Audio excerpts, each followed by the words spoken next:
గింత ఘోరమా, గింత దుర్మార్గమా, గింత రాచకమా, గింత రాచరికమా?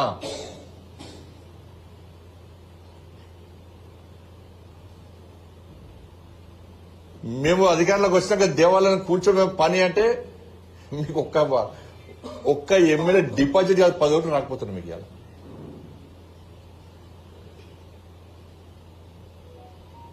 ఒక హిందూ సమాజమే కాదు ఇవాళ ఇల్లు కూర్చోడం. ఇల్లు కూర్చోడం ఏంది? నరేంద్ర మోడీ గారి ప్రభుత్వం ప్రధానమంత్రి ఆవాస్ యోజన కింద 4 కోట్ల ఇళ్ల నిర్మించింది దేశంలో పేద ప్రజల కోసం. ఒక శక్తివంతమైన భారతదేశాన్ని నిర్మిస్తున్నాం మేము. కానీ తెలంగాణ రాష్ట్రంలో కాంగ్రెస్ పార్టీ ప్రభుత్వం కూల్చివేతల ప్రభుత్వం కూల్చేస్తున్నది.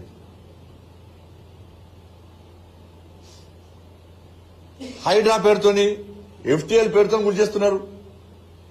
హైడ్రా పేరుతోని పెద్దోళ్ళు ఇల్లు కనబడతారు, వాళ్ళకు పేదోళ్ళు ఇల్లు మొత్తం కూల్చేసారు.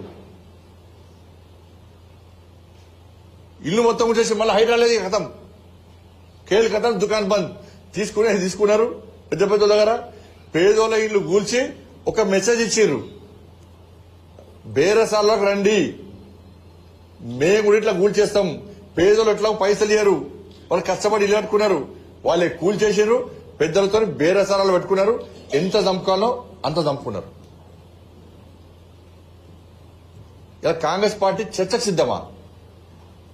చలో అదే హైడ్రా అధికారులను పట్టుకొని, మీడియాను పట్టుకొని, చలో మేము వస్తాం. బఫర్ జోన్ లో ఎన్నున్నాయి, ఎఫ్టీఎల్ లో ఎన్ని కూడా చూద్దాం పాండి. చలో ఎన్ని పెద్ద పెద్ద ఇల్లు ఉన్నాయి, ఎన్ని పేదలు ఇల్లు కూర్చున్నారో ఇలా చూద్దామా. సైడ్ ఇన్స్పెక్షన్ చేద్దామా, రమ్మని చెప్పండి. కాంగ్రెస్ పార్టీ రమ్మని చెప్పండి. వాళ్ళ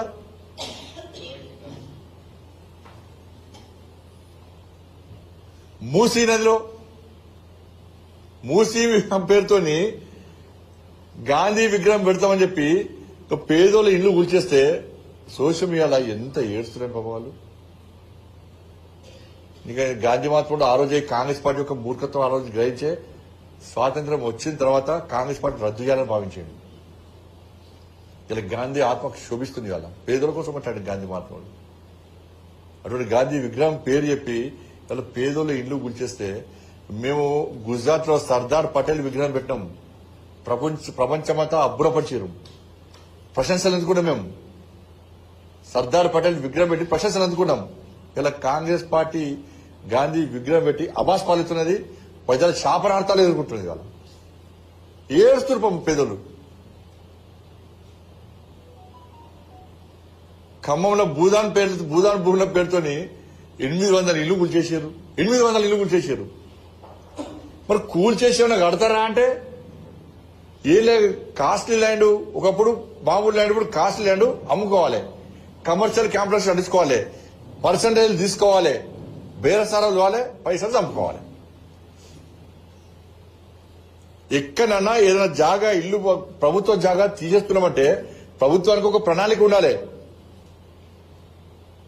ఆ పేదోళ్ళు కట్టుకున్నారు, మీరు బలిసోడు ఉంటే కూడగొట్టుర్రి. కానీ బలిసోని జోలికి పోరు, పేద జోలికి మాత్రమే పోతారు. ఇవాళ నేను చూస్తాం, నిన్న ఖమ్మంలో సార్ ఇంటర్మీడియట్ ఎగ్జామ్స్ ఉన్నాయి సార్, నా పిల్లలకు 10th ఎగ్జామ్స్ ఉన్నాయి సార్, సర్టిఫికేట్ మొత్తం దానిలో ఉన్నాయి సార్, ఇలా ఎగ్జామ్ రాయాలి సార్, నా బిడ్డ కష్టపడ్డా సార్, 10th లో హైయెస్ట్ మార్క్స్ వచ్చినాయి సార్, కలెక్టర్ వాళ్ళ కళలు కన్నాం సార్, ఇలా ఎగ్జామ్ రాయలేని పరిస్థితి అని చెప్పి సోషల్ మీడియాలో పేద ప్రజలు చెప్తుంటే కనీసం రాష్ట్ర ముఖ్యమంత్రి, ఆయన విద్యాశాఖ మంత్రి, మళ్ళీ ఆయనే విద్యాశాఖ మంత్రి కూడా లేడు, విద్యాశాఖ మంత్రి కూడా ఆయనే. మరి విద్యాశాఖ మంత్రి ఉన్నటువంటి రాష్ట్ర ముఖ్యమంత్రి గారు పేద విద్యార్థుల రోదన కనీసం మీకు చెవులకు వినబడుతున్నాయా? ఇక్కడేమో పేద పిల్లల ఎగ్జామ్స్ ఉంటే కూడా ఇల్లు కూడా కొట్టిరా.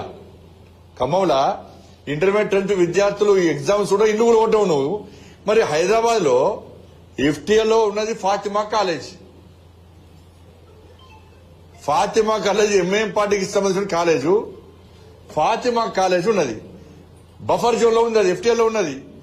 ఎఫ్టీఎల్ ఉంటే ఆ రోజు చెప్పినా నేను, అరే దాన్ని ఎందుకు చేసావంటే దానిలో విద్యార్థులకట ఎగ్జామ్స్ ఉన్నాయట, వాళ్ళ భవిష్యత్తు ఖరాబ్ అవుతుందట, అందుకే ఫాతిమా కాలేజ్ కూర్చారట. బా ఏం ప్రేమ ఈ ముఖ్యమంత్రి గారికి. హ్యాట్స్ ఆఫ్, రాష్ట్ర ముఖ్యమంత్రి హ్యాట్స్ ఆఫ్. నీకు హిందూ పేదోళ్ళ చదువులు ముఖ్యం కాదు. నీకు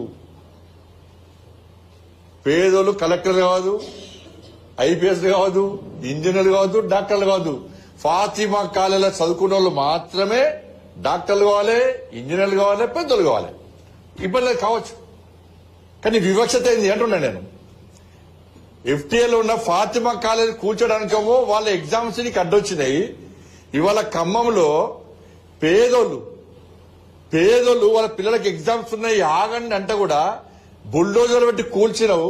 మరి పేద విద్యార్థుల పరిస్థితి ఏంది? వాళ్ళ పరీక్షల పరిస్థితి ఏంది? వాళ్ళ విద్యార్థుల భవిష్యత్ ఏంది? ఇది గొప్పతనం రాష్ట్ర ముఖ్యమంత్రి గారు.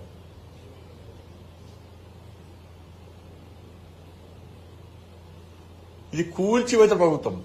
ఏడమైన మన ముఖ్యమంత్రి గారికి ఒక ఎస్బీ ఉన్నది. మరి కింది స్థాయి నివేదికలు వస్తున్నాయా, వస్తలేవా? అయినా కూడా రాష్ట్ర ప్రభుత్వం బరిదెగించి మాకు ప్రజా ఉపయోగం అవసరం లేదు,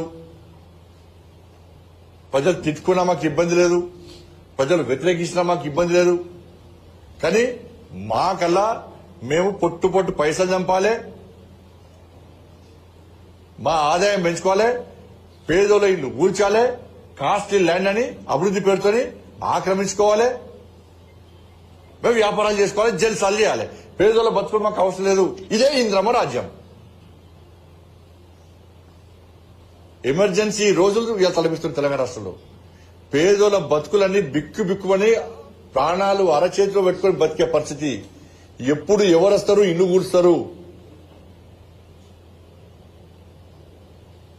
రాత్రి పేదలు అంటే వాళ్ళ కళ్ళ లోపల జేసీబీలు బుల్డోజర్ కనబడుతున్నాయి.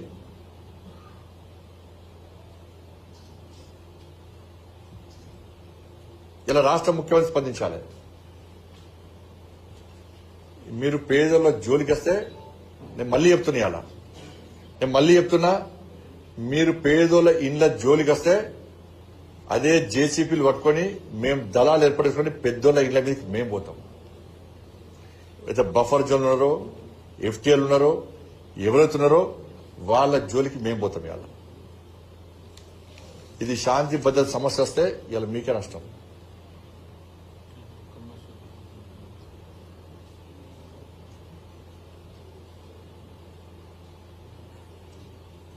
గిన్ని కూల్చివేతలు ఒక ఇప్పుడు రాష్ట్రంతో చర్చ జరుగుతూ కూడా ఇంత జరిగితే